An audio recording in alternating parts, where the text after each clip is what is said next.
O dinheiro, ele obviamente é algo que faz com que muitos de nós matem e morram por ele.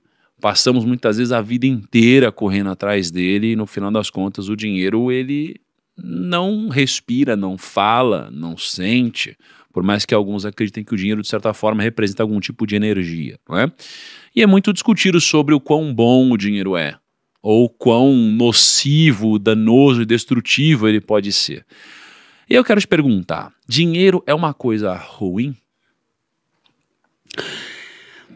Então, Tiago, o dinheiro em si, né, ele é instrumento. E como todo instrumento, o seu valor depende do objetivo, do propósito a que esse instrumento atende. Então, é muito difícil você atribuir valor a um instrumento sem você identificar o que vai fazer com ele, como vai usá-lo, como vai empregá-lo. Ou seja, de que modo o dinheiro vai participar da sua vida. Né?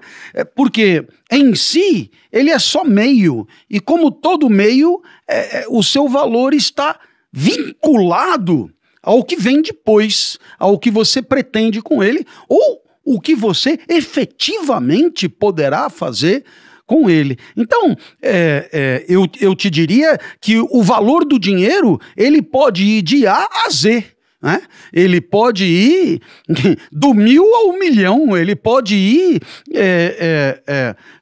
desde de um dinheiro aportador de uma vida sábia, de uma vida boa, de uma vida rica, de uma vida próspera do ponto de vista espiritual, até o dinheiro que escraviza, que tiraniza, que humilha, que rebaixa e que faz, digamos, torna a existência uma existência rebaixada e fracassada. E é por isso que eu sei que a resposta é um pouco frustrante, porque as pessoas gostam de posicionamentos que sejam imediatamente percebidos como verdadeiros. Mas no caso aqui não é possível, seria falacioso. Então, se você me permitir dar um exemplo, né, eu acho que o nosso ouvinte, né, aquele que está nos acompanhando, ele vai entender melhor. Vamos imaginar o indivíduo digamos, que luta pelo dinheiro com vistas à simples satisfação dos seus desejos mais comezinhos. Vamos combinar, esse é um caso muito trivial, né? Então, o indivíduo deseja tal coisa, então ele sabe que aquela coisa requer um instrumento que é o dinheiro, então ele vai atrás do dinheiro para alcançar aquela coisa. Portanto, o valor do dinheiro está diretamente relacionado à satisfação daquele desejo. Então, é claro que o que você deseja é indicativo do valor que aquele dinheiro vai ter. Né? Então, nesse sentido, nós poderíamos dizer que o dinheiro poderia ficar circunscrito a um valor de consumo de coisas triviais que podem trazer um certo prazer imediato, podem incluir num certo grupo de pessoas que detêm aquilo que o dinheiro pôde aportar, e com isso traz algumas vantagens de vida que são óbvias. Resta saber qual é o valor dessas vantagens. Muitas vezes essas vantagens, elas são limitantes da vida, são um teto muito baixo, são um teto, eu diria, restritivo daquilo que poderia ser mais augusto, mais auspicioso, que são, evidentemente, os caminhos de maior elevação espiritual. Então, o indivíduo que vive para satisfazer desejos, ele enche um saco sem fundo, os desejos não se deixam satisfazer, os desejos pressupõem falta, e toda vez que você preenche um desejo, você imediatamente abre a fresta para que novos desejos surjam e apareçam. Não há como pensar no valor do dinheiro sem essa perspectiva de satisfação de um desejo que não se deixa satisfazer. Então, nesse sentido, todo mundo sabe que quando você compra um artefato técnico, e esse artefato técnico costuma ter um número, né? Sei lá, tablet número 5, por exemplo, né? E aí, ao comprar, muito rapidamente, a lógica da circulação do capital exige, é preciso que você continue gastando e, portanto, é preciso que haja algo além dos 5 a comprar, portanto, os 6. E aí, claro, é preciso inovar, e aí você acrescenta algum atributo técnico, muitas vezes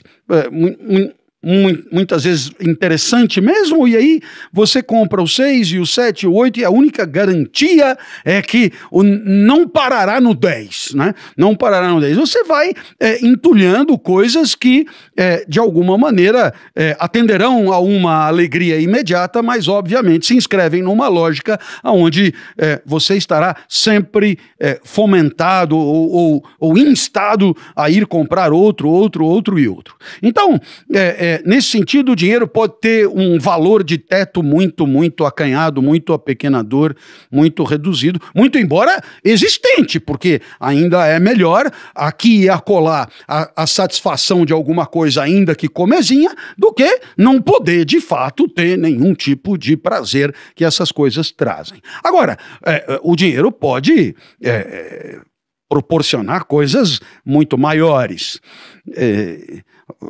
Verdadeiros valores existenciais que podem estar vinculados ao dinheiro mais ou menos diretamente.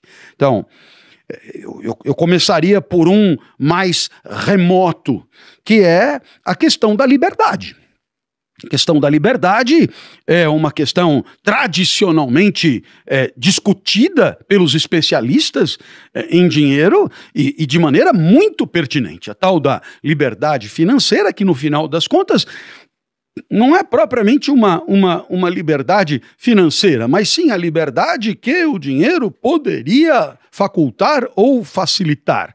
Então, nesse sentido, claro está que nós poderíamos pensar numa liberdade inicialmente consequência das nossas possibilidades de escolha, de deliberação, de vida, e nesse sentido, quando a liberdade se objetiva numa escolha, numa deliberação, é claro que o dinheiro poderá abrir o leque de alternativas existenciais. E poderá abrir o leque de alternativas existenciais de modo muito auspicioso, muito benfazejo, muito enriquecedor, né? Então, nesse sentido, eu poderia, eu mesmo, na minha trajetória, citar N exemplos de limitantes que me impediram de seguir caminhos que com dinheiro eu os teria trilhado. De maneira, eu diria, muito positiva para a minha existência e que foram obstados por conta da falta de recursos. Então, não cabe a menor dúvida que essa liberdade existencial que é a nossa, que, claro, tem a ver com essa parte da vida que depende de nós, das nossas escolhas, né? Os estoicos nos ensinam, como Epicteto, um pedaço da vida depende de nós, o outro pedaço não depende de nós. Agora, para esse pedaço que depende de nós, o dinheiro pode ser muito potencializador. E nesse sentido, ele não será de jeito nenhum um mal.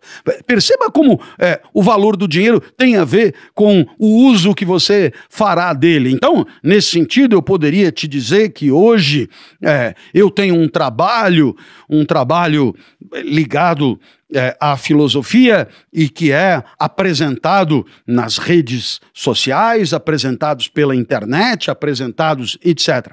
Ora, se eu tivesse mais recursos, o meu trabalho ele poderia ser, eu diria, capilarmente alcançar mais longe e chegar a segmentos da sociedade que eu não consigo alcançar. Através dos recursos do marketing digital eu poderia ir mais longe e tornar o meu trabalho mais conhecido, e como eu acredito no meu trabalho e acredito que o meu trabalho seja um bom trabalho para as pessoas, se eu tivesse dinheiro eu poderia fazer coisas muito boas com esse dinheiro e ir muito além daquilo que eu consigo fazer com os recursos que são os meus. Então eu vejo aí, claro, o dinheiro como um instrumento de alguma coisa muito positiva, e eu diria não só para mim, mas para todos, que eu possa impactar com a minha vida. Então aí você tem um exemplo de positividade óbvia. Um outro exemplo é a questão da excelência, né? É a questão da arete, como eu sei que você gosta tanto desse termo, e esse termo soa tão bem para você. Tiago já comentou comigo outras vezes.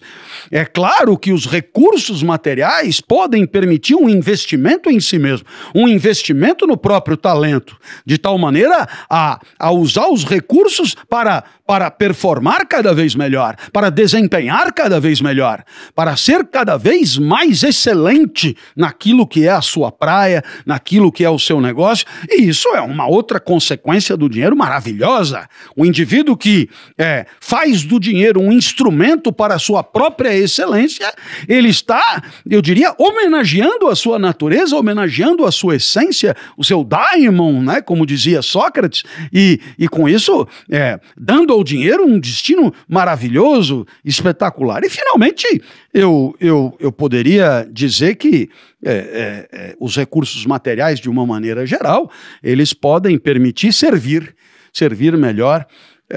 Eu estava pensando aqui comigo, né? e eu estava observando aqui, por exemplo, esse microfone, os equipamentos, o próprio fone, as condições de trabalho, né? E não cabe a menor dúvida que tudo isso aqui existe e tem um valor maravilhoso porque permite servir melhor.